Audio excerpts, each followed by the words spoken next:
Buenas tardes con todos. Vamos a empezar nuestra clase de teoría de campos electromagnéticos, grupo 02T. Hoy es martes 28 de septiembre del 2021. Por favor, el estudiante John Tincopa, levante su micro y me confirma si ya está en pantalla la presentación, el PPT sobre el tema. ¿Qué tal, profesor? Buenas tardes. Sí está en pantalla la PPT.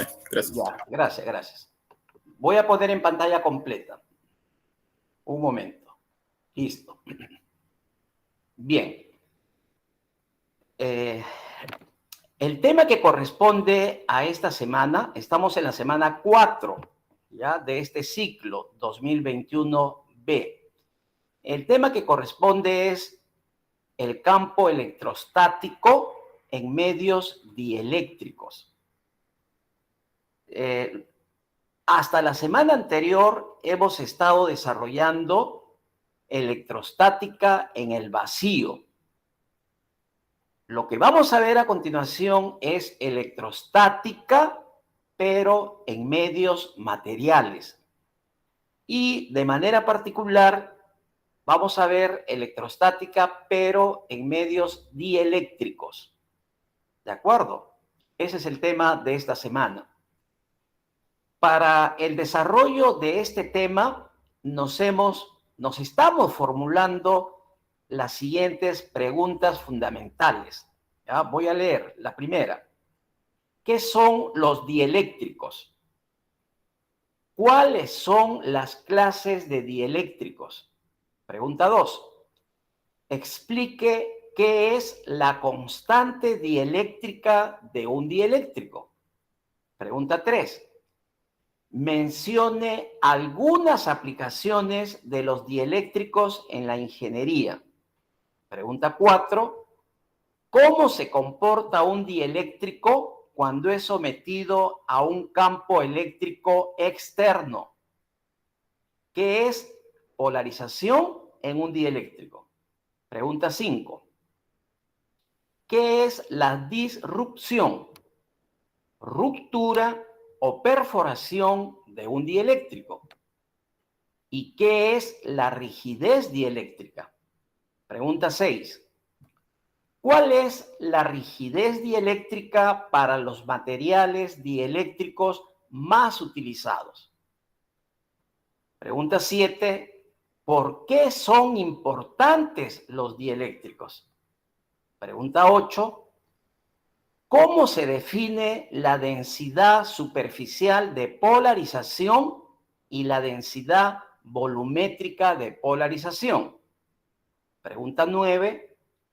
¿Cómo se define la densidad de flujo eléctrico, vector D?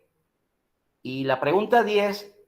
¿Cuál es la ecuación del primer postulado de la electrostática en función de la densidad de flujo eléctrico, vector D? ¿Y cuál es la ecuación de la ley de Gauss en función del vector D? Bien, vamos a explicar cada una de estas preguntas. Por favor, John, lee la pregunta 1. Entendido.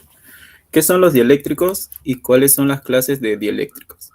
Ya, gracias. Mire, así como para nosotros son importantes o es importante, ¿no?, conocer qué cosas son los conductores, ya a estas alturas ustedes saben, ¿no? ¿Qué cosa es un conductor? ¿Por qué es importante el uso de los conductores en la industria eléctrica? De la misma forma, es importante saber qué cosas son los dieléctricos, porque también su uso es fundamental en la industria eléctrica. A los dieléctricos comúnmente le llamamos aislantes, ¿ya? Pero tendríamos que precisar diciendo que son aislantes eléctricos.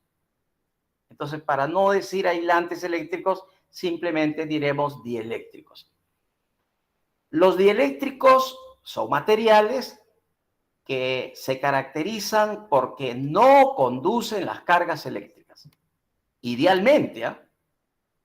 Un dieléctrico idealmente no conduce las cargas eléctricas porque no tiene cargas libres. Para eso hay que recordar un poco acerca de la estructura molecular de los cuerpos. Los dieléctricos entonces se caracterizan porque no poseen electrones capaces de desplazarse libremente a través del material bajo la influencia de un campo eléctrico. Y miren nuevamente aquí la importancia del campo eléctrico. Quien hace posible que los electrones se muevan en un conductor o en un material es la presencia de un campo eléctrico. Si a un material yo lo someto a un campo eléctrico externo, ese campo eléctrico arrastra los electrones. Pero en el caso de los dieléctricos, como este tipo de materiales se caracterizan porque no poseen electrones libres, no poseen electrones que se puedan desplazar fácilmente, entonces no va a haber este desplazamiento de electrones. Eso hace que el material sea considerado un dieléctrico. Los materiales dieléctricos pueden ser de tres clases, ¿no? Tenemos dieléctricos sólidos, tenemos dieléctricos líquidos y tenemos dieléctricos gaseosos.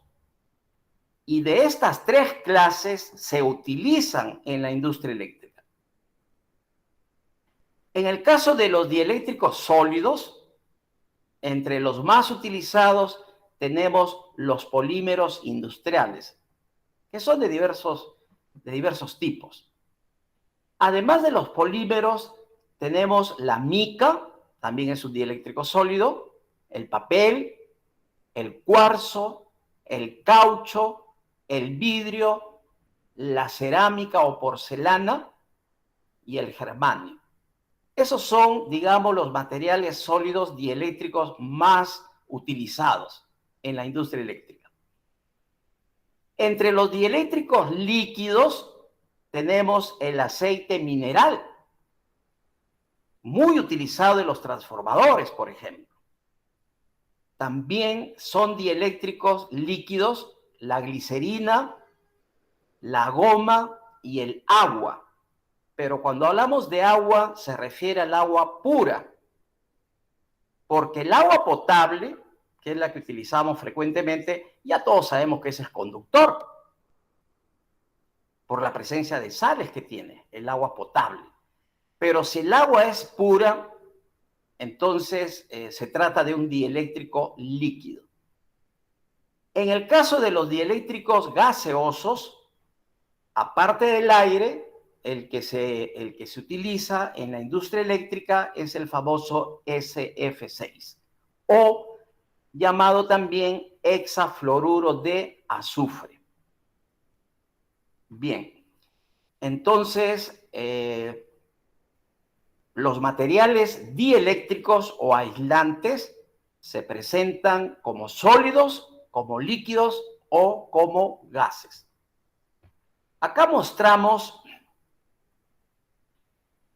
algunas fotos sobre, por ejemplo, dieléctricos sólidos. Ahí ustedes pueden ver en el lado izquierdo, tenemos diferentes tipos de aisladores que se utilizan en los diferentes tipos de instalaciones. Todavía van a encontrar aisladores de porcelana, por ejemplo, en algunas instalaciones. Aisladores de vidrio todavía se siguen utilizando. Y también los que ya se vienen utilizando hace algunas décadas, que son los aisladores poliméricos.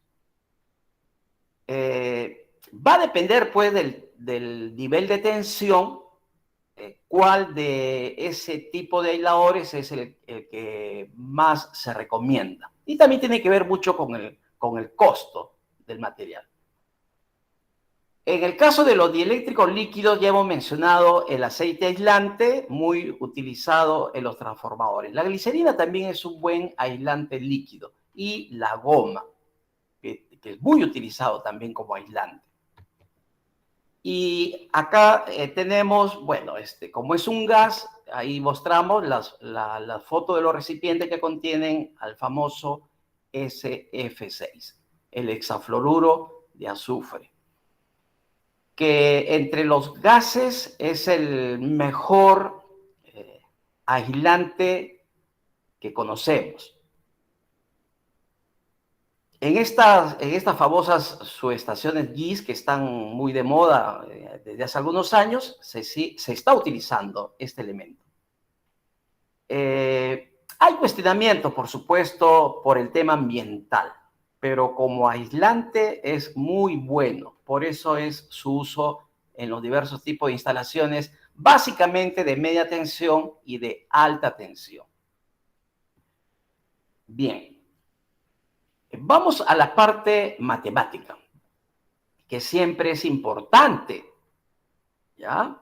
Ya hemos mencionado que deben ir de la mano la parte propiamente teórica, física, y la parte matemática, que nos caracteriza en este caso el comportamiento de un material.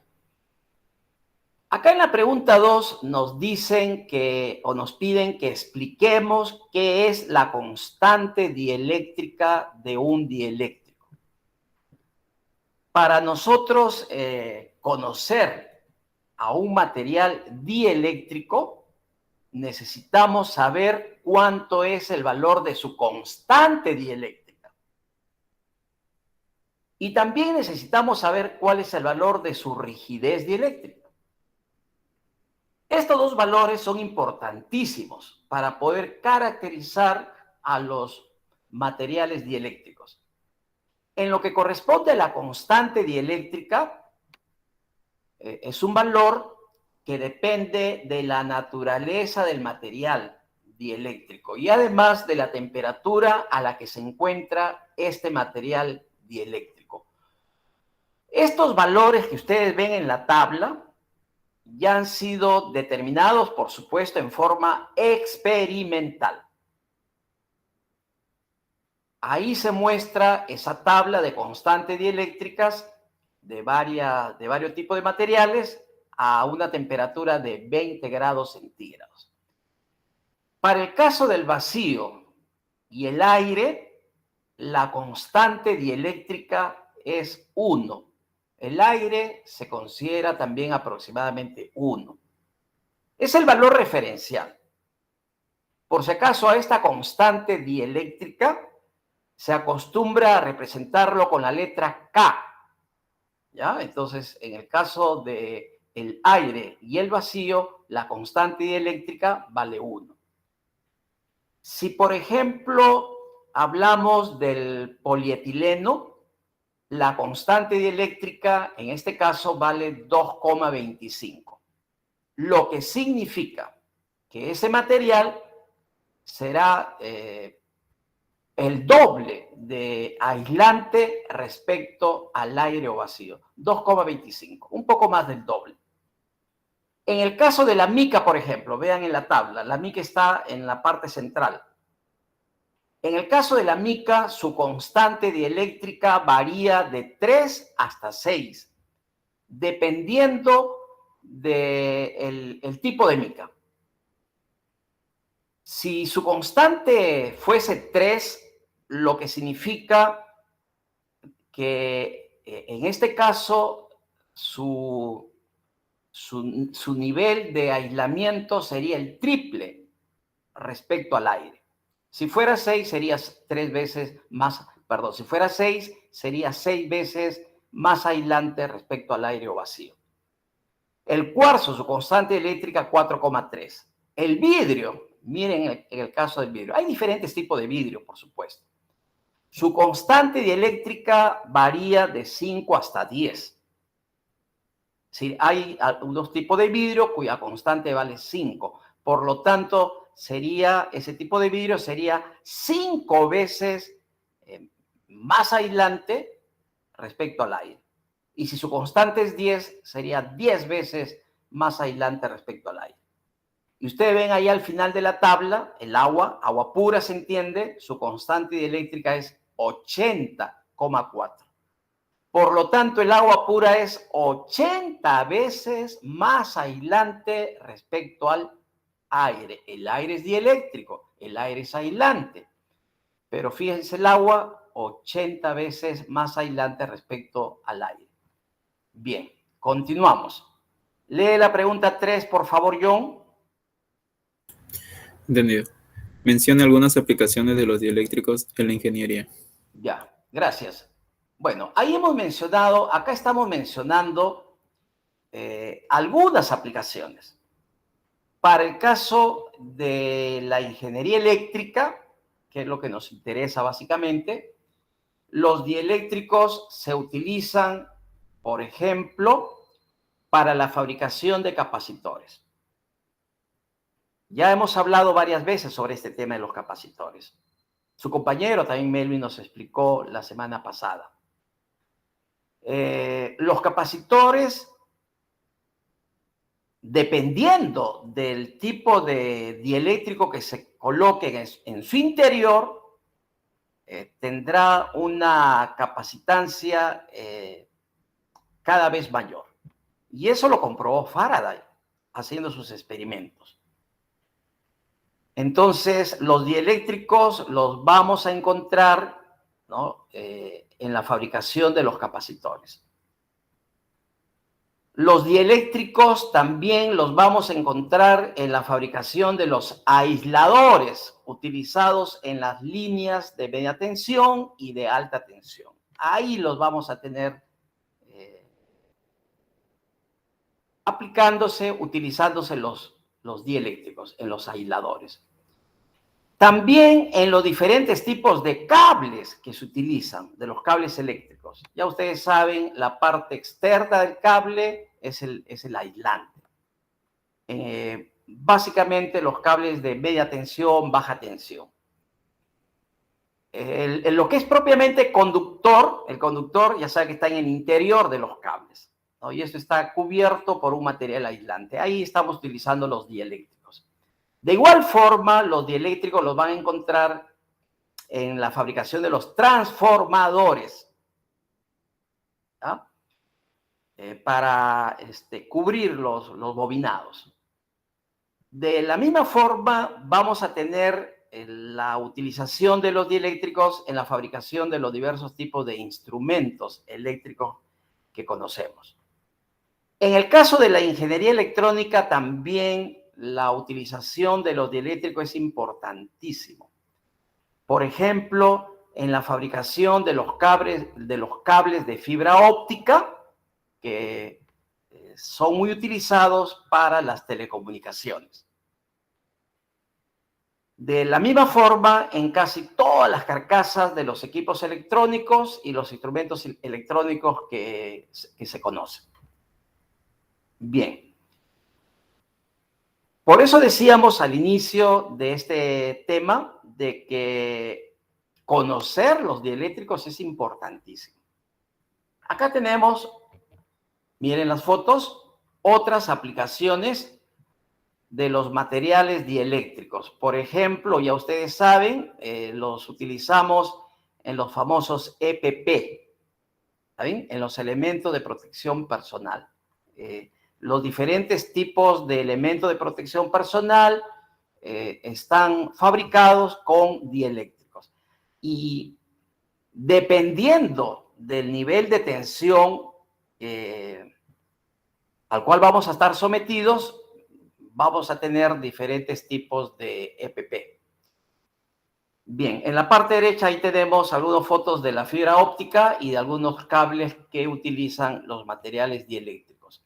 Acá tenemos, por ejemplo, en los bancos de capacitores, ¿no?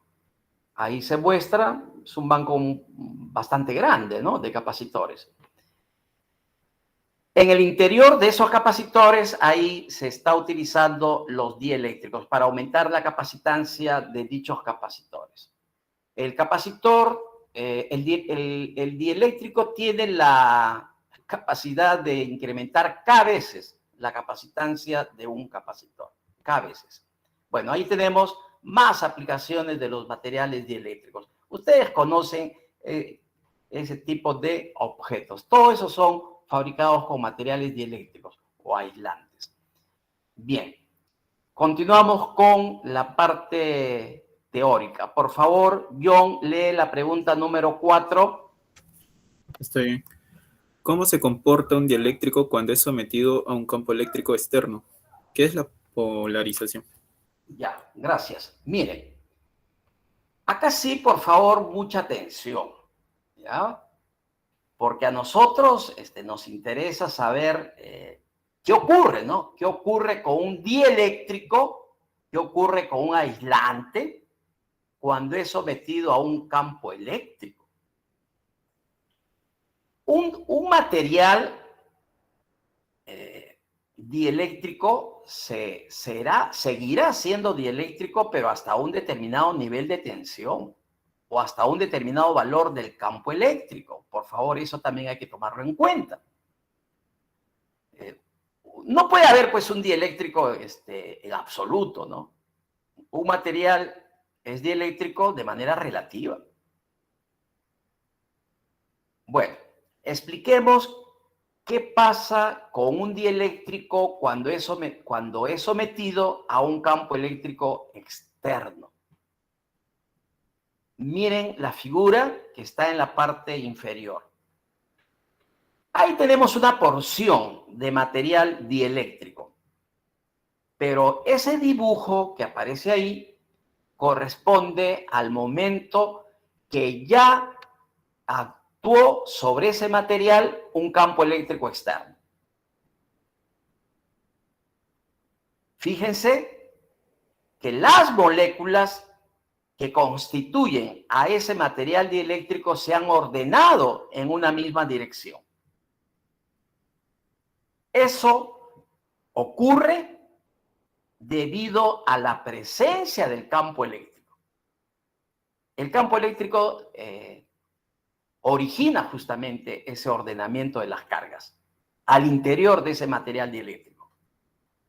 Cuando eso ocurre, vamos a decir de que el material dieléctrico se ha polarizado, cuando las cargas se han ordenado en su interior y adoptan todas la misma dirección. Eso ocurre siempre y cuando el material dieléctrico haya sido sometido a un campo eléctrico externo. Y entonces vamos a decir de que el material dieléctrico se polarizó. Eso se puede finalmente entender como que las cargas negativas se ordenan hacia un lado, digamos el lado izquierdo del material, y las cargas positivas se ordenan hacia el otro lado, el lado derecho. ¿De acuerdo?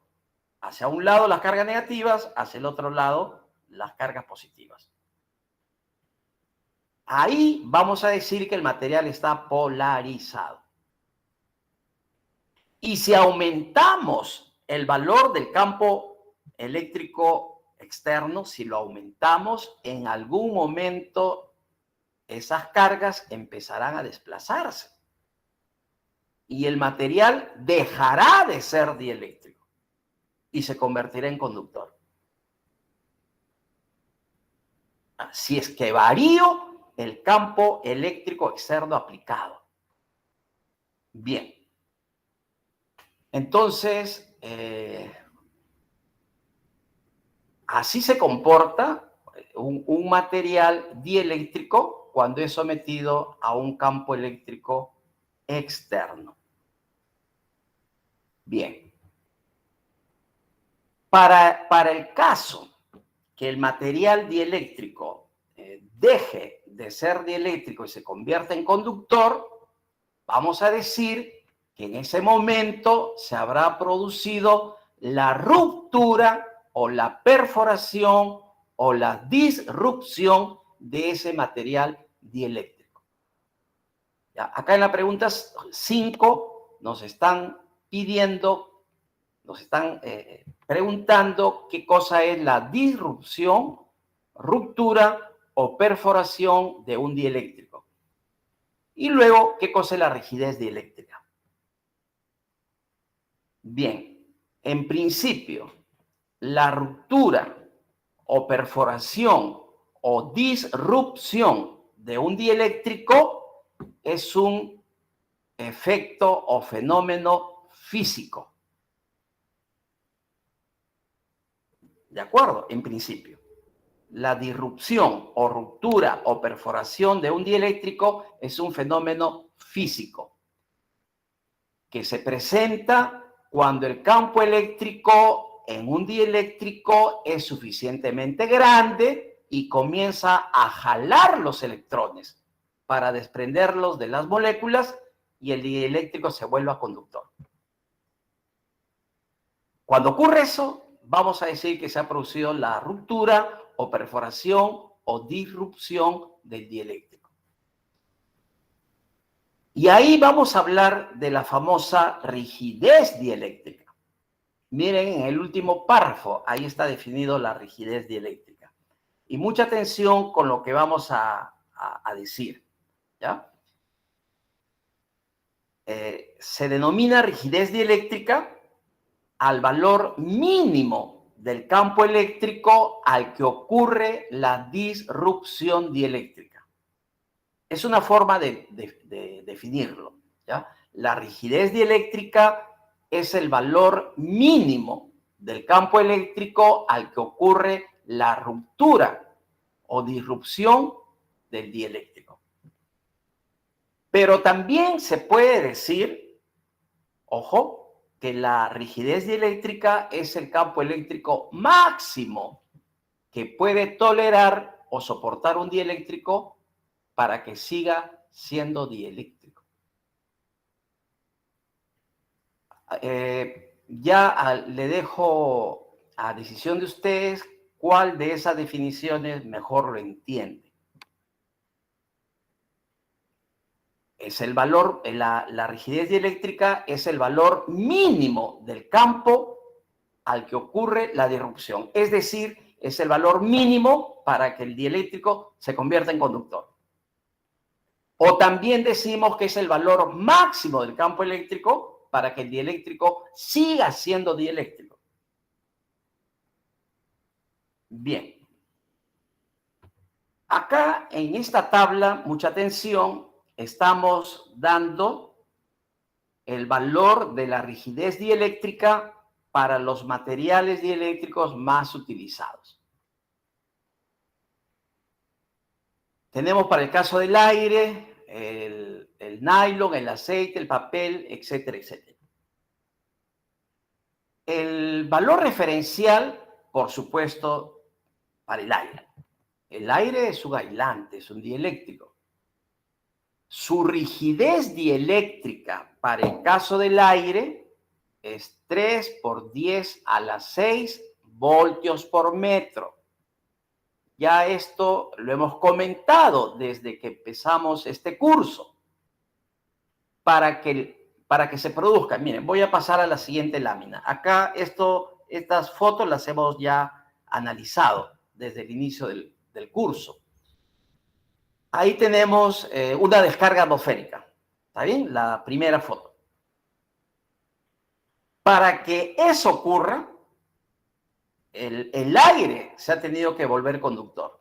Ha dejado de ser aislante.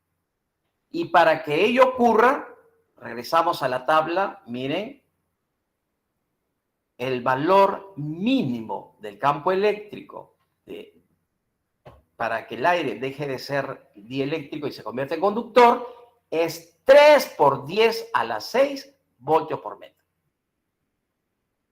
O lo que equivale a decir 3 millones de voltios por metro. Es el valor del campo eléctrico mínimo para que el aire se convierta en conductor. Esa es la rigidez dieléctrica. Bien. Levanta tu micro un momentito, por favor, John. Sí, profesor. Ya, voy a poner acá, voy a cambiar de PPT, ¿ya? A ver, acá se observa, por favor. Sí, se observa la PPT de rigidez Ya, dieléctrica. miren. Acá tenemos el caso del aire, la rigidez dieléctrica para el aire. La rigidez dieléctrica se representa con la letra E mayúscula, porque justamente es un campo eléctrico, es el valor de un campo eléctrico. Para el caso del aire, ahí está, 3 por 10 a la 6 voltios por metro. ¿Esto qué significa? Que si tenemos dos puntos en el aire que estén separados 1 metro, para que entre esos dos puntos se produzca una descarga, se produzca una chispa eléctrica, debe haber entre esos dos puntos 3 por 10 a la 6 voltios, 3 millones de voltios. Si hablamos en metros, en voltios por metro. Pero lo pueden expresar en kilovoltios por metro, en kilovoltios por centímetro o en voltios por centímetro. El valor que ustedes mejor se puedan acordar. Los dos últimos son los que más se utilizan. El de 30 kilovoltios por centímetro o 30.000 voltios por centímetro. Es lo mismo, pues, ¿no? 30 kilovoltios por centímetro o 30.000 voltios por centímetro. Esa es la rigidez dieléctrica para el aire. ¿Qué significa eso? Ahí lo hemos explicado. Dice, si tengo dos puntos en el aire separados 1 centímetro, entonces se necesitan 30.000 voltios para que el aire se convierta en conductor y se produzca la chispa eléctrica.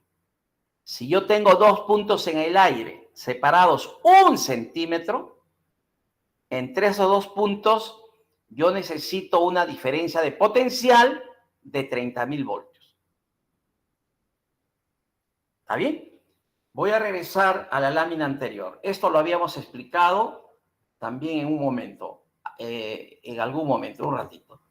Acá. Miren la foto del centro. Ahí también se está produciendo la disrupción dieléctrica.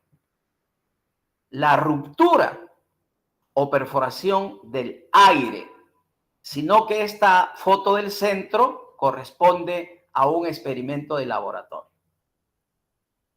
A diferencia de la primera foto, que es un fenómeno natural, pues, ¿no? Acá estamos produciendo disrupción en un laboratorio.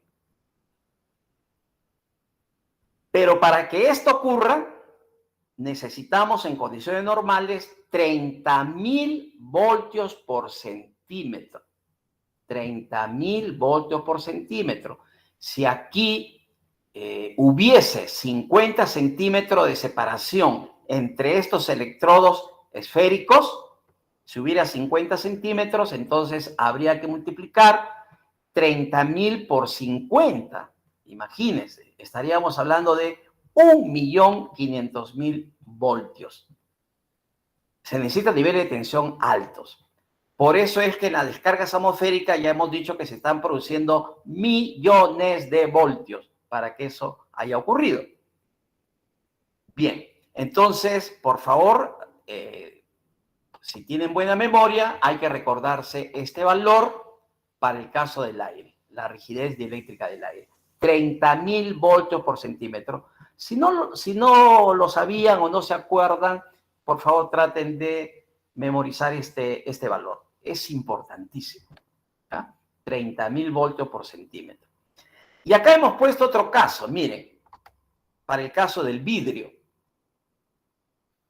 En el caso del vidrio, la rigidez dieléctrica para el vidrio es, si ustedes se fijan bien, con respecto al aire es 10 veces, ¿sí? Porque mientras que en el aire es 3 por 10 a la 6 voltios por metro, acá es 30 por 10 a la 6, es 10 veces.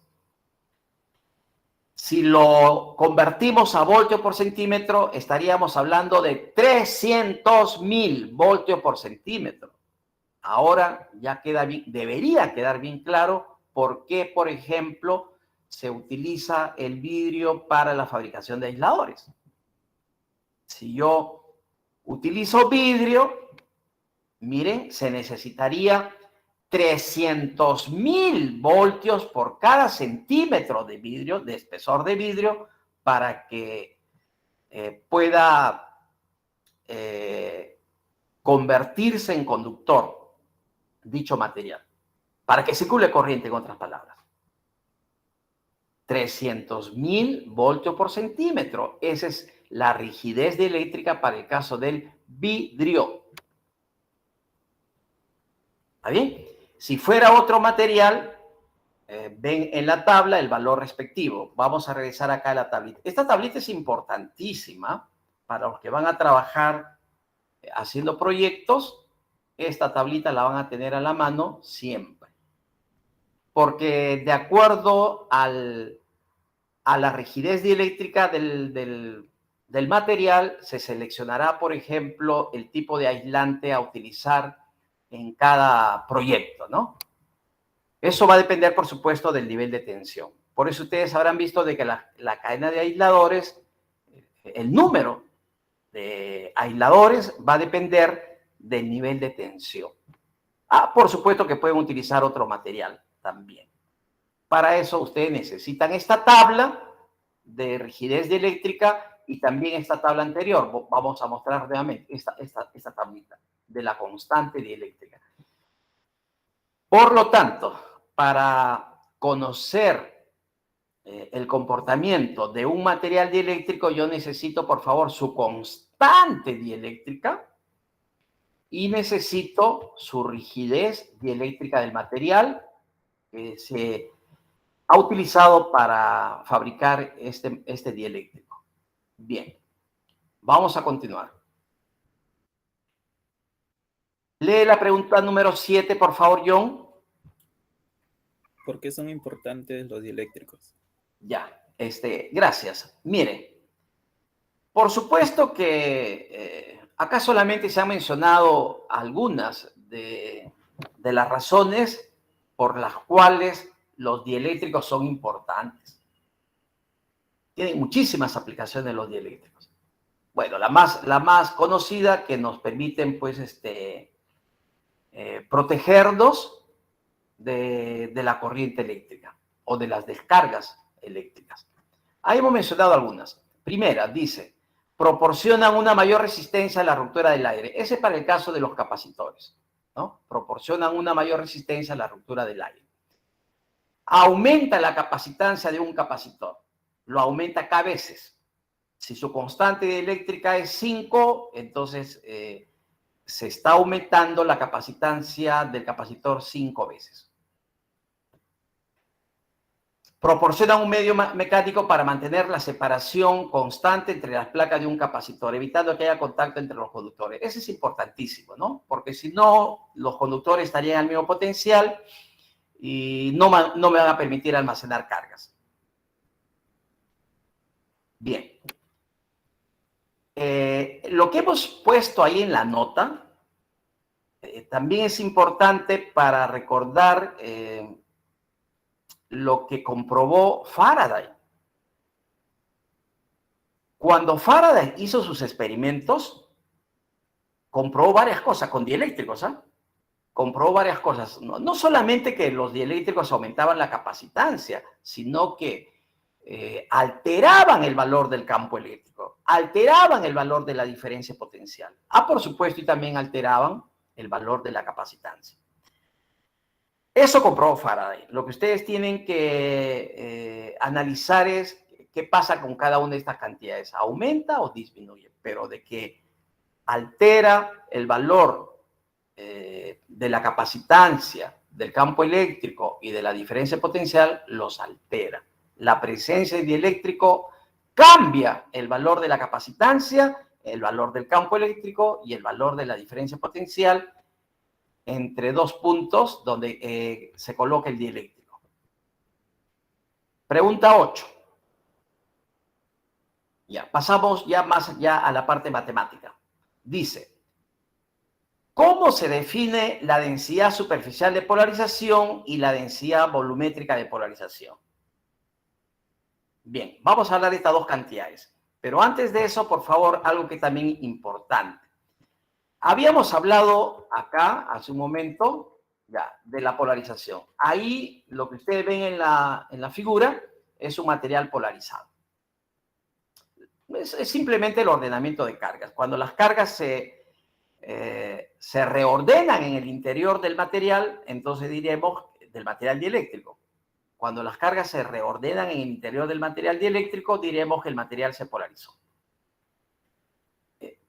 Y para saber cuánto es esa polarización, ahí se habla de una cantidad justamente que se llama vector polarización y se le va a representar con la letra P.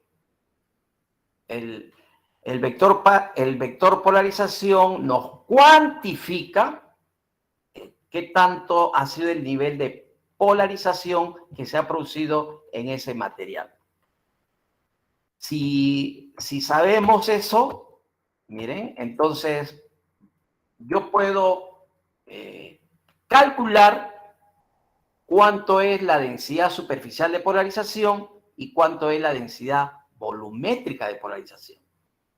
Bueno, estas cantidades lo único que nos hacen es expresar o cuantificar el grado de polarización que se ha producido en ese material. Y ya hemos dicho que la polarización implica de que las cargas se han reordenado en el interior. De tal forma que si hablamos de la superficie del material dieléctrico, vamos a decir que en la superficie de ese material hay cargas polarizadas. Y si hablamos de todo el volumen del material, también hay cargas polarizadas. Entonces vamos a tener densidad superficial de polarización y vamos a tener densidad volumétrica de polarización. Estas dos cantidades físicas nos expresan o nos cuantifican este fenómeno que se ha producido y que le llamamos polarización. Para calcular sigma de polarización es densidad superficial de polarización, ahí es la que se produce en el dieléctrico. Para calcular sigma de polarización se multiplica escalarmente el vector polarización con el vector unitario normal. Bueno, ahí está pues el uso de las matemáticas. Para eso nos sirven las matemáticas. Y para calcular la densidad volumétrica de polarización, en este caso ρ de polarización, cuidado con el ρ de polarización. El ρ de polarización es en el dieléctrico, mientras que solo el ρ es en el conductor. Hay que diferenciar. Para calcular el ρ de polarización, que es en el dieléctrico, miren, hay que aplicar la divergencia del vector polarización.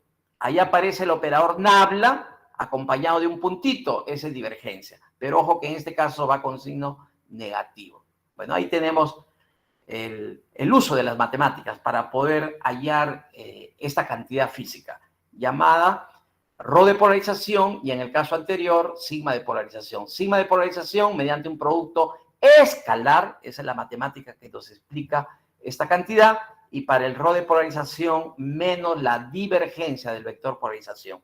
Y el vector polarización nos cuantifica qué tanto se ha polarizado el material dieléctrico. Bien.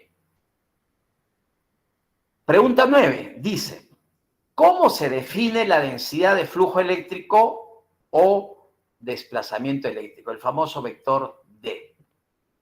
Ya hemos venido hablando de este vector D. Cuando se hablaba del vacío, o cuando se habla del vacío, es suficiente hablar del vector E para el caso del vacío, el vector campo eléctrico. Pero cuando se trata de otro medio, lo recomendable es hablar del vector D, la densidad de flujo eléctrico. La densidad de flujo eléctrico, además, por definición, sería el flujo por unidad de área. Y el flujo es la cantidad de líneas que atraviesan justamente un área. Lo interesante de esto que estamos viendo en esta lámina es la relación que hay entre el vector D, que es la densidad de flujo, la relación que hay entre este vector D, el vector E y el vector P, el vector polarización. A estos tres se les llama vectores eléctricos. ¿Ya? Cuando escuchen hablar de los vectores eléctricos, se refiere al vector D, al vector E y al vector P. Los tres están relacionados a través de la ecuación que se observa ahí. Los tres, en todo caso, son vectores colineales. ¿Ya? En el caso del vacío, como no hay presencia de material, se entiende que el vector polarización sería 0 para el caso de polarización, porque la polarización solo se produce donde hay material dieléctrico. Ahí se produce polarización. En el vacío no tenemos ese material, no hay polarización.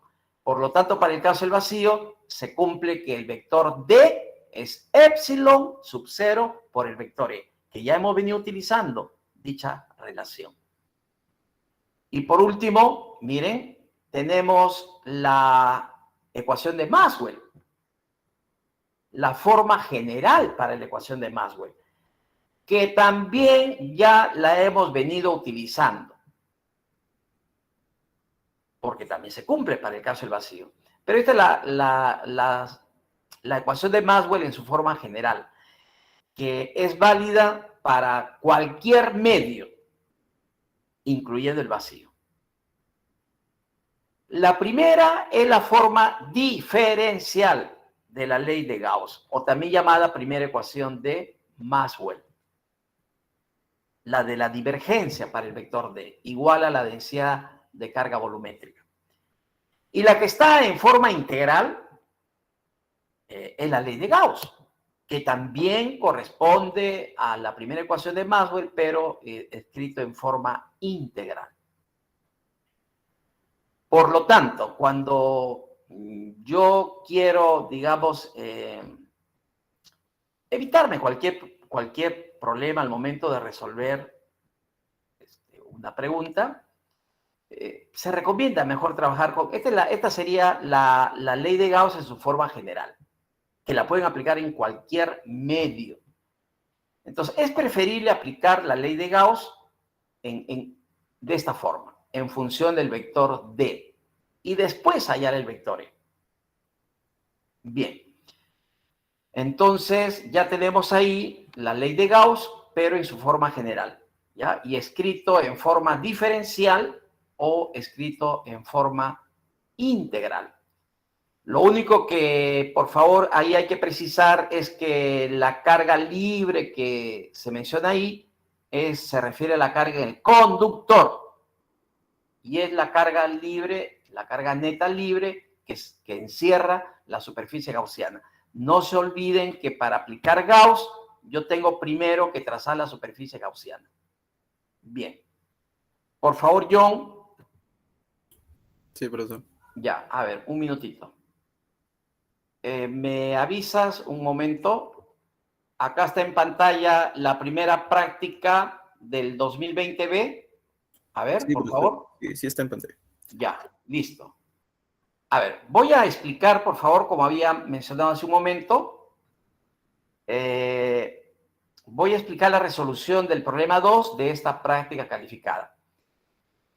Para la primera práctica que ustedes van a dar este ciclo, puede venir algo para aplicar Gauss, ¿no? Para aplicar primera ecuación de Maxwell y luego para aplicar los métodos que vamos a estudiar a continuación. Bien. Esta práctica, por favor, este archivo ya lo tiene, 2020B. También les he compartido el del 2021A. ¿Ya? Voy a explicar el problema 2, porque el problema 1, esto ustedes lo presentaron ya como tarea, ya se ha resuelto. Este de acá voy a explicar. ¿Ya?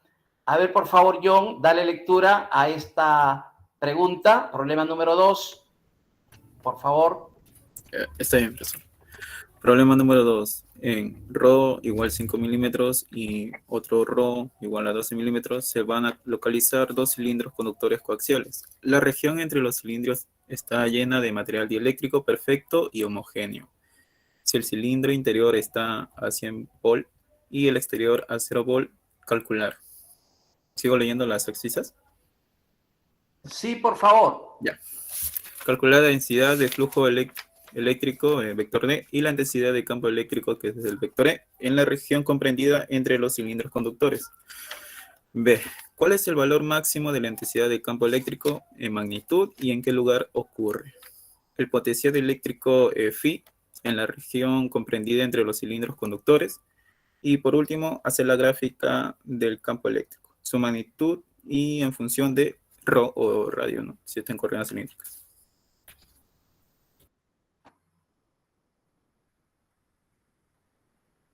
Ya.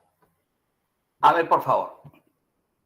Vamos a explicar la resolución, ¿ya? A ver, John, voy a poner en pantalla la resolución. ¿Ya está? Sí se visualiza. Ya, gracias. A ver, por favor. Veamos el problema número 2, ¿ya? Acá está. Mucha atención. Miren. El problema dice lo siguiente, ya, nuevamente. Dice, en ρ igual a 5 milímetros y ρ igual a 12 milímetros se localizan dos cilindros conductores coaxiales. Bien. Con este enunciado, ¿sí? Esto que estamos coloreando, con este enunciado es suficiente para hacer este dibujo. Y el dibujo es lo primero que hay que hacer. ¿Ya? Además, ahí se dice en la pregunta, hay que hacer obligatoriamente el dibujo. Entonces, se trata de dos conductores cilíndricos coaxiales. Uno que tiene radio 5 milímetros, acá el interior, y el otro que tiene radio 12 milímetros. ¿Está bien? Ahí está la figura. Ahora me dice que la región entre los cilindros está llena de un material dieléctrico. Ahí ustedes ven, lo que está acá coloreado, ¿no? Este sería el dieléctrico. Si ya ustedes lo identificaron, eso es un capacitor. Esos dos cilindros coaxiales se comporta como un capacitor. Es un capacitor cilíndrico con dieléctrico. Me dicen que el cilindro interior está a 100 voltios y el exterior a 0 voltios. Miren, aplicando nuestra teoría de circuitos eléctricos, acá este cilindro, este conductor exterior lo hemos conectado a tierra y acá el interior a 100 voltios. Acá está un potencial, que en este caso es 100 voltios. Ya está. Bien. Para resolver, necesariamente tengo que haber hecho este dibujo. La primera pregunta, me piden calcular la densidad de flujo eléctrico, el vector D, y la intensidad de campo eléctrico en la región comprendida entre los cilindros. Bien. Antes de continuar, a estas alturas, por favor, ya todos deben tener claro de que en el caso de un capacitor, el campo eléctrico solamente existe en esta región que hay entre los conductores. Eso se demuestra. Aquí no hay campo eléctrico para puntos menores que el radio A. No hay campo eléctrico.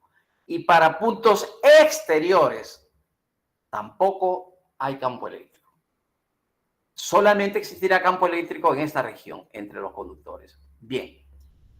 Para resolver, por eso que me piden, miren, la densidad de flujo eléctrico y la intensidad de campo eléctrico en la región comprendida entre los cilindros conductores.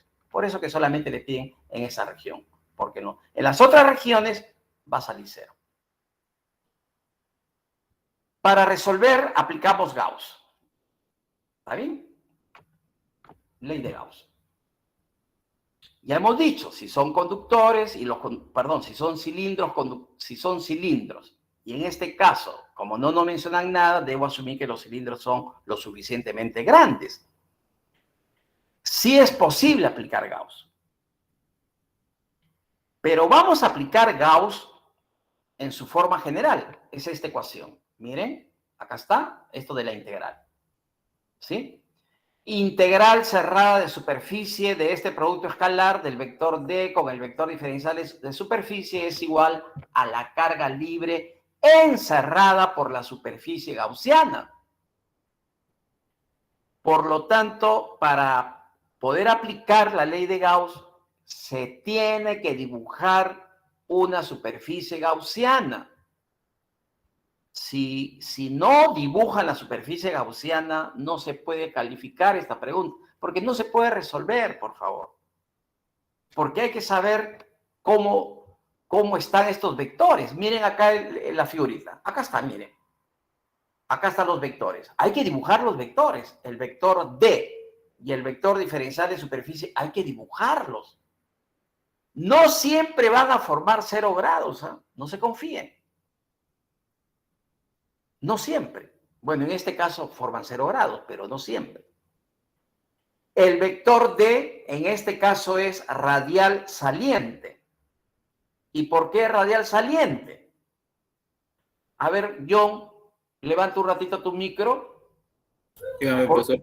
Sí, una preguntita. A ver, ¿por qué crees tú que yo he dibujado este vector D?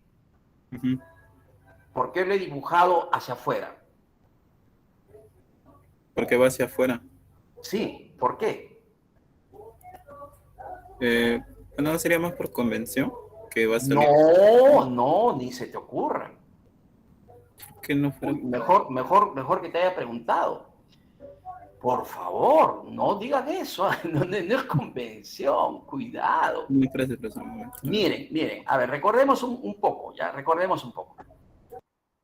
Hay dos tipos de carga. Ya todo el mundo lo sabe. Hay cargas positivas y hay cargas negativas. ¿Sí? Ya eso lo saben ustedes hace años, pues, ¿no? Hay solo dos tipos de carga. No se les ocurra tampoco decir que hay carga neutra, por favor. Eso es incorrecto. Lo que existe es estado neutro. Carga neutra no existe.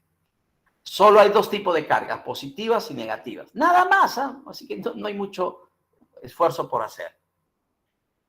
¿Qué está pasando en este caso? Mira, vamos a regresar acá.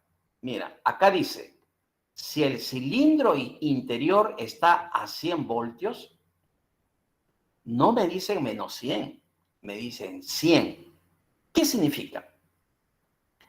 Que el potencial del cilindro interior es positivo. Y cuando un potencial es positivo, la carga es positiva. Eso tienen que saberlo, disculpen, de por vida. Acá todos somos electricistas, ¿ah? Por favor, eso es parte de nuestro abecedario. Si el potencial es positivo, la carga que lo crea es positivo o positiva, por favor. Entonces, eso no les van a decir, pues, ¿no? Se tiene un cilindro cargado positivamente, eso no les van a decir. Basta con que les digan que el cilindro interior está a 100 voltios, ya se sobreentiende que su potencial es positivo. Por lo tanto, la carga del cilindro interior es positiva. Y cuando un cuerpo está cargado positivamente, su campo eléctrico está saliendo.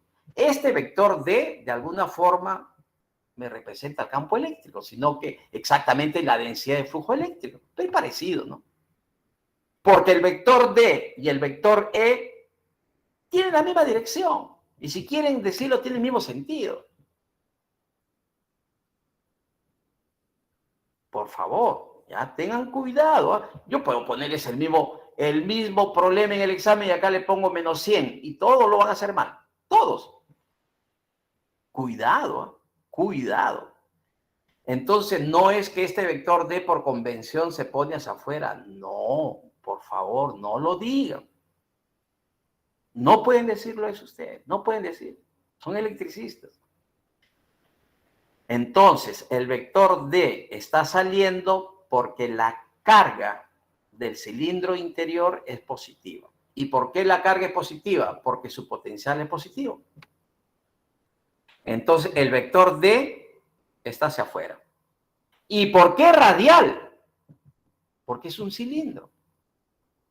Y en un cilindro el campo es radial. el campo eléctrico creado por ese cilindro cargado. Bien. ¿Y qué pasa? A ver tú mismo, John, por favor. ¿Por qué el vector DS lo hemos dibujado, este vector, el que está de color azul? ¿Por qué lo hemos dibujado de esa forma? A ver, piensa, por favor, ¿ya? El vector diferencial de superficie. ¿Por qué lo hemos dibujado de esa manera? El vector D, porque va a ser perpendicular a la superficie. ¿Cómo? Como No vector, te escuché, no te escuché. porque va en dirección perpendicular a la superficie. Claro, claro. El vector diferencial de superficie es perpendicular a la superficie, pero además saliendo de la superficie. ¿Ya? Y como es el cilindro interior, saliendo, es así, pues, como está dibujado. Y perpendicular, ya se sobreentiende. Miren lo que ocurre. En este caso, estos dos vectores forman 0 grados, pero repito, no siempre es así, tengan cuidado. Pueden formar otro ángulo, no se confíen, se le cambia un dato y ya es otro problema. Entonces, aquí forman 0. Entonces, como forman 0, ya saben que este producto escalar es igual a producto de su módulo, porque el coseno de 0 es 1. Y este D, el D sale fuera, pues, ¿no? Porque es el mismo. Y integran los diferenciales de superficie. Y cuando ustedes integran los diferenciales de superficie, me sale la superficie del cilindro. Este cilindro que está con línea punteada, porque esa es mi superficie gaussiana. Y esa superficie del cilindro es 2pi por su radio y por la longitud del cilindro. Por eso que queda esta expresión, ¿ya? Esto de acá. En el otro lado, la carga tendrían que hallarlo por la integral de sigma diferencial de área. Bueno, en este caso, al final cuando se integra queda sigma por área. Reemplazan y queda esta expresión. Despejan D y ya tienen la respuesta. Esta es la respuesta para D. Pero como D es un vector, ojo, D es un vector, hay que, para hallar su vector, hay que multiplicar su módulo por su vector unitario. Ya saben, pues no todo vector es igual a su módulo por su vector unitario. Y el vector unitario del vector D es radial saliente. Por eso que acá se pone A sub rho. Ya se entiende con signo positivo. Entonces, ya tengo acá el vector D. El vector E, ya saben, sería vector D entre épsilon. Dividen este resultado del vector D entre épsilon y me queda sigma por A entre rho por épsilon. Ya está. Hasta aquí, aparentemente, la respuesta. Aparentemente, pero si ustedes ven acá el enunciado, miren, en ningún momento les dan como dato sigma. No les dan. No hay dato sigma. Lo que hay como dato es el potencial del cilindro interior, 100 voltios, y el potencial del cilindro exterior, 0 voltios. Esos sí son datos, pero no sigma. Entonces, hay que hallar sigma. Hay que hallar. Y para calcular sigma, ahora miren, utilizo esta ecuación, la de la integral de línea. Esta ecuación del potencial, utilizando la integral de línea, es una ecuación muy utilizada. El potencial es igual a menos esta integral del producto escalar del vector E por el vector diferencial de L, que equivale a decir menos la integral de E por el diferencial del radio. Y lo reemplazan la magnitud del vector campo, lo integran y listo. Por supuesto que la diferencia potencial es 100 voltios, porque si el potencial interior del cilindro interior es 100 y el otro es 0, la diferencia es 100. Bueno, reemplazan en esta integral.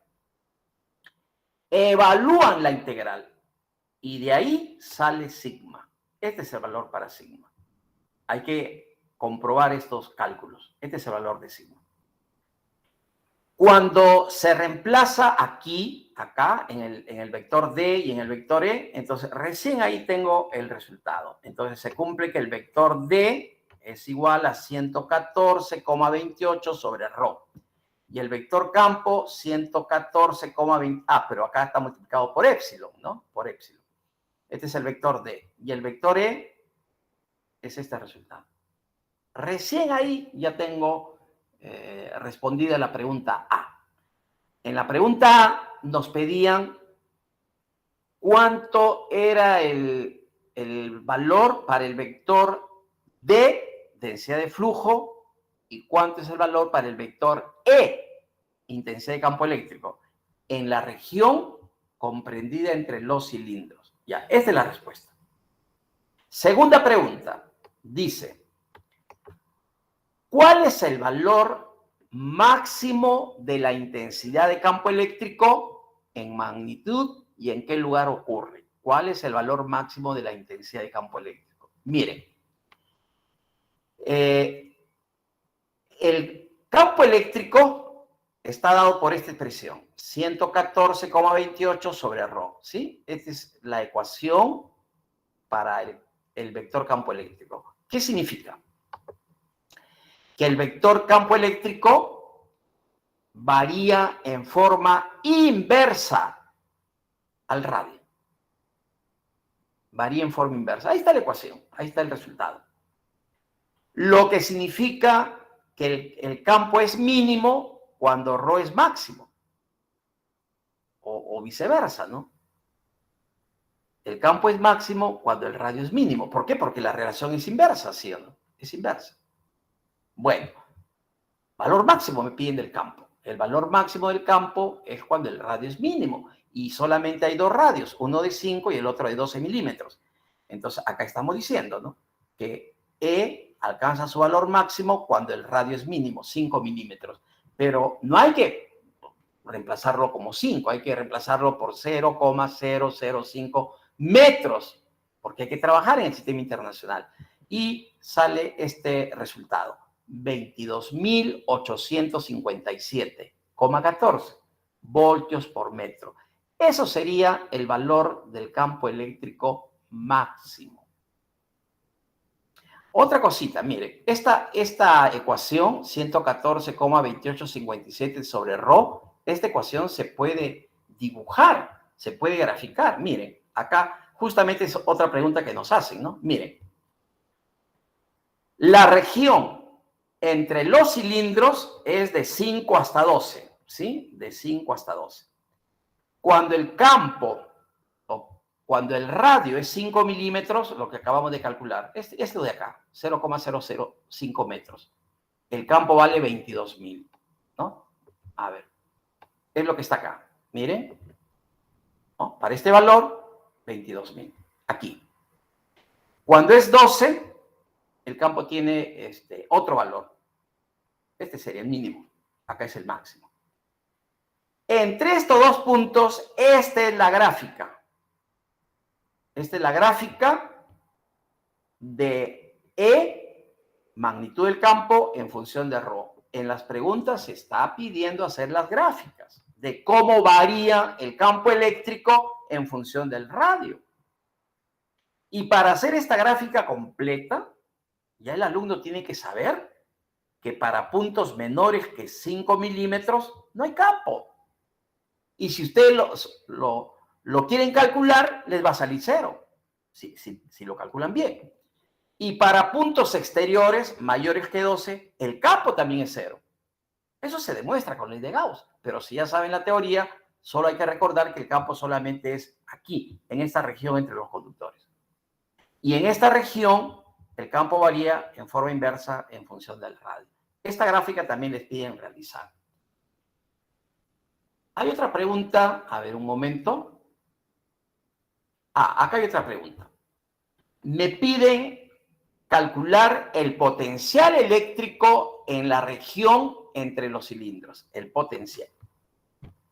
Recuerden que donde hay un campo eléctrico, no solamente hay una intensidad de campo, es decir, un vector E, sino también hay un potencial.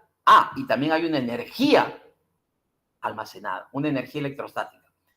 En un problema se les puede pedir todo eso. Se les puede pedir hallar el vector campo eléctrico, el vector D, la capacitancia, la carga almacenada, la diferencia potencial, el potencial en un punto, la energía almacenada, etcétera, etcétera. Bien. Para calcular el potencial eléctrico, yo puedo utilizar esta relación. Muy conocida esta ecuación de la integral de línea. Cuando es potencial, cuidado que esta es una integral indefinida. Cuando es diferencia potencial, no, pues ahí hay límites. Bien, se cumple esta relación. Lo reemplazan la ecuación del campo, resuelven y miren, resulta esta ecuación para el potencial. Cuidado que como la integral es indefinida, hay que agregarle cuando se haya la integral la constante. Y la constante siempre se va a calcular aplicando condiciones de frontera. Y las condiciones de frontera son datos, por favor. Miren, una frontera es para radio 5 milímetros. Y ahí el potencial es 100. Para radio 5 milímetros el potencial es 100 voltios. Esa es una condición de frontera. Y para el radio 12 milímetros el potencial es 0 porque está conectado a tierra. Entonces esa es otra condición de frontera. Aplican una de ellas, suficiente. Acá estoy aplicando que cuando el radio es 5 milímetros, acá está en metros, el potencial es 100. Con esta condición hallo la constante. Cuidado también, no hay que confiarse que la constante salga 0. No. Eso solamente en algunos casos. Acá está la constante. Lo reemplazan y esta es la función potencial. ¿Ya? Esto sería la respuesta. Mi función potencial, que depende del valor de ρ, del radio. Bien, entonces miren, ahí tenemos la resolución de esta pregunta que se tomó. Esta es pregunta de la práctica calificada, de la primera práctica calificada del ciclo 2020B. Entonces, ¿puede venir Gauss? Sí, puede venir Gauss. Bien. A ver, por favor, un momento, levanta tu micro nuevamente, John. Sí, profesor. Ya, a ver, acá está la separata de problemas resueltos. Sí. Ya, a ver, por favor. Vamos a ir explicando esta separata. ¿Ya? Acá tienen ustedes problemas resueltos de campo electrostático en medios dieléctricos. Bien. El problema número 1, siempre lo menciono, es bastante conceptual. ¿Ya? Este curso, miren cómo se llama, Teoría de Campos Electromagnéticos. Así se llama el curso. Y acá solamente un comentario, ya que mejor aprovecho en hacerlo. El curso se llama Teoría de Campos Electromagnéticos. Lo que es, digamos, la parte propiamente experimental,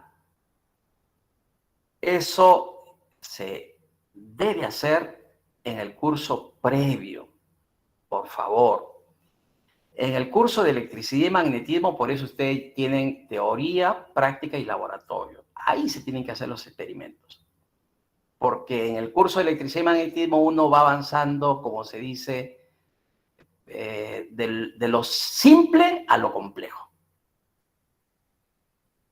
En cambio, este curso es de lo complejo a lo simple. Es otro enfoque, de lo general a lo particular. Recuerde que cuando ustedes llevaron electricidad y magnetismo, lo primero que hablaron fue qué cosas son las cargas eléctricas, cómo se electriza un cuerpo, mejor dicho, cómo se carga un cuerpo, qué cosa dice la ley de Coulomb, etc. Se empieza de lo sencillo a lo complejo. Acá no, acá es a partir de lo general, que son las ecuaciones de Maxwell, ir a lo particular. Es otro enfoque, por favor, ¿ya? Solo eso quería precisarlo. Este problema, para resolver este problema, si ustedes no tienen bien clara la teoría, este problema no lo resuelven. O no lo entienden. Voy a leerlo, por favor, y espero que se pueda comprender lo mínimo. ¿Ya? Mucha atención, ¿ah? Miren, ¿ah? La disrupción dieléctrica. Bueno, ya hay que acordarse, pero si no se acuerdan, acá está explicado. La ruptura o perforación de un dieléctrico. ¿Qué significa? Que cuando el dieléctrico deja de serlo. ¿Ya? La disrupción dieléctrica se produce cuando el campo eléctrico entre dos conductores supera un valor crítico, saltando una chispa en el vacío o quemando un dieléctrico que pueda haber en medio. ¿De acuerdo? En el caso de la descarga atmosférica, yo tengo una nube, por ejemplo, y la propia superficie terrestre. Y entre esos dos hay aire, que sería el dieléctrico. Miren, a continuación dice, una situación en la que puede producirse la disrupción dieléctrica o la ruptura es la siguiente. Suponga dos placas metálicas cuya sección tiene un área A situadas paralelamente a una distancia vertical D una de la otra. La placa inferior se encuentra a tierra y la superior a un potencial phi sub 0. Listo, ya está descrito la situación. Y me hacen tres preguntas. Ahí están las tres preguntas. Miren, no hay figura. No hay figura. En muchos problemas no les van a dar la figura. Entonces, lo primero que tengo que hacer es dibujar o hacer una figura de la situación descrita. Si a mí me hablan de dos placas metálicas planas que están separadas una distancia vertical D, son dos placas planas separadas una distancia vertical D. Entonces, miren, la figura sería la de ahí. Acá está, miren. Acá tengo en la parte superior una placa plana y en la parte inferior otra placa plana. Y la separación, la distancia vertical es D. Listo. Mejor dicho, es un capacitor plano. ¿Está bien? Si se tiene dos placas planas separadas una distancia, es un capacitor plano. Ahora, ¿qué más le dicen? Vamos a regresar. Miren, les dicen que la placa inferior se encuentra a tierra y la superior a un potencial phi sub 0. La placa inferior se encuentra a tierra. Acá está. La placa inferior la conectamos a tierra. Ya saben que acá el potencial es 0. Y la superior está a un potencial phi sub 0. Listo. Ya está. Aplico mi teoría de circuitos y eso sería mi circuito. Ahora, ¿qué sabemos? Además, si acá es tierra, tierra es un gran almacén de cargas negativas, nunca se olviden. Entonces, esta placa que está conectada a tierra, por favor, es la placa negativa. ¿Ya? Es la placa negativa. Eso no les van a decir, eso ustedes lo tienen que deducir. Si la placa inferior está conectada a tierra, esta es la placa negativa. Todo esto es la placa negativa. Por lo tanto, la otra placa es positiva y va conectada a la terminal positiva. Y listo, acá hay una diferencia potencial. Eso es lo mínimo que hay que saber. Ahora, ¿qué más debemos recordar?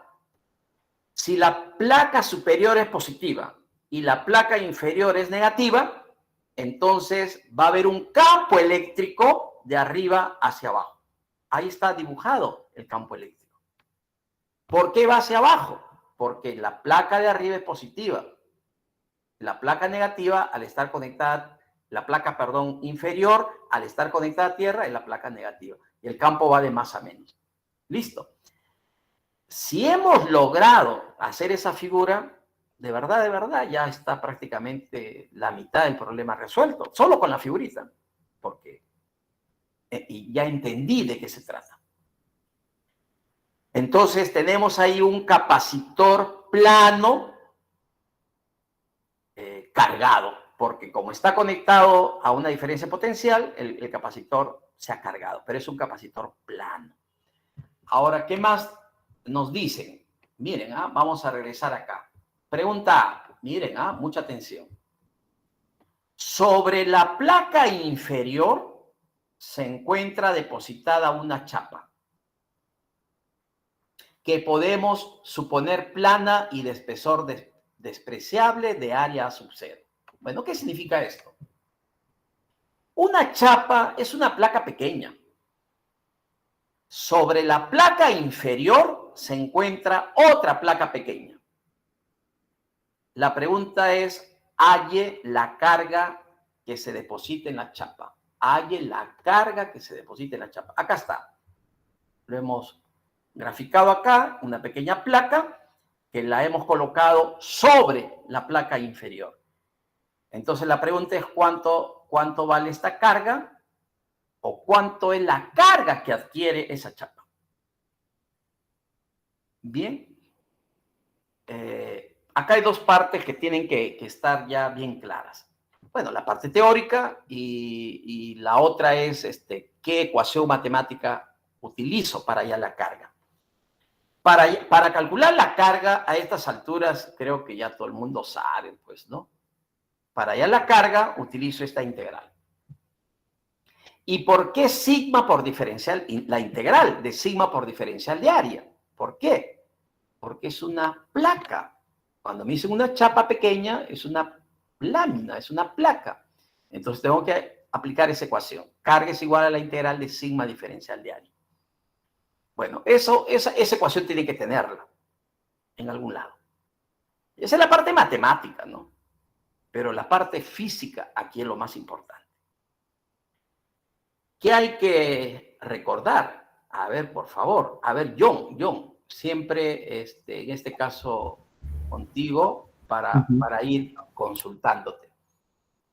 Mira, ¿qué crees tú que pasa con esta chapa cuando se coloca sobre esta placa inferior que está cargada negativamente? ¿Qué crees que pasa con la chapa?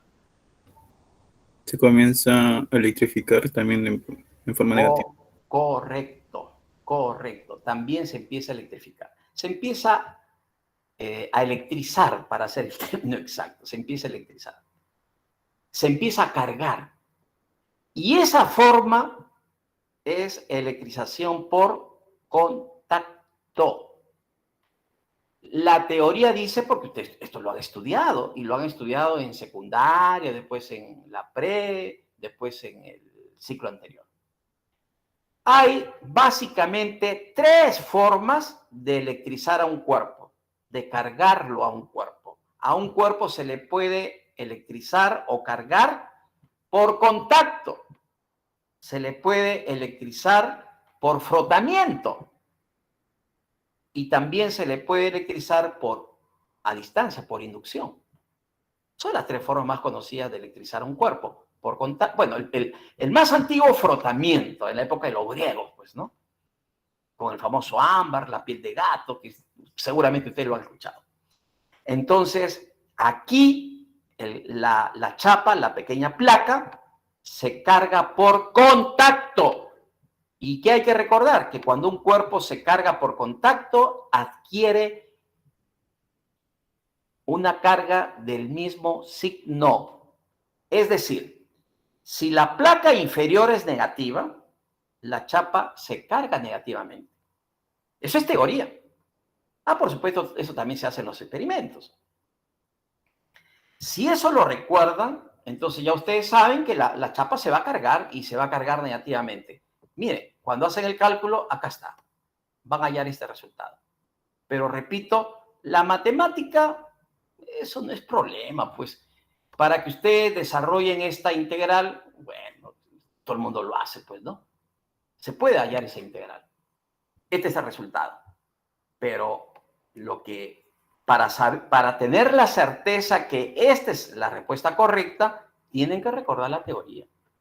Este problema es bastante teórico, a pesar de que nos hacen varias preguntas. Miren, para terminar, por favor, un minutito. Acá me piden la carga que se depositó en la chapa. Luego me piden, un ratito, la tensión de la chapa, de la placa, cuando se coloca a una distancia vertical Y. Mejor dicho, la chapa se separa, ¿no? Después que se puso en contacto, se separa y se lleva hasta este punto. Cuando se lleva a este punto a una distancia vertical Y, ¿cuánto es su potencial? Y también nos piden cuánto es el campo eléctrico. Y por último, a ver, un ratito, en la pregunta C nos piden la magnitud de la intensidad de campo eléctrico, ¿sí? Ah, no, me están diciendo que la magnitud del campo eléctrico para que se produzca la chispa, la disrupción es E sub 0. ¿Cuál es la posición Y? Ah, ¿cuánto vale esa distancia Y? Listo. Para eso, bueno, hay que recordar qué cosa es la disrupción dieléctrica. Bien, por favor, yo les recomiendo que revisen estos cálculos y de todas maneras lo vamos a explicar nuevamente en la resolución, la siguiente clase, y también vayan revisando este problema número 2, ¿ya? Y los demás problemas de esta separata. Pero para poder comprender, por favor, aquí la teoría es cada vez más importante. No se preocupen mucho por la parte de matemática porque yo creo que eso no es problema. Preocúpense en entender la parte física. Si entienden la parte física, hacer el cálculo es sencillo. Bien, ahora sí voy a cortar, por favor. Ya estamos sobre la hora. Un minutito. Bien.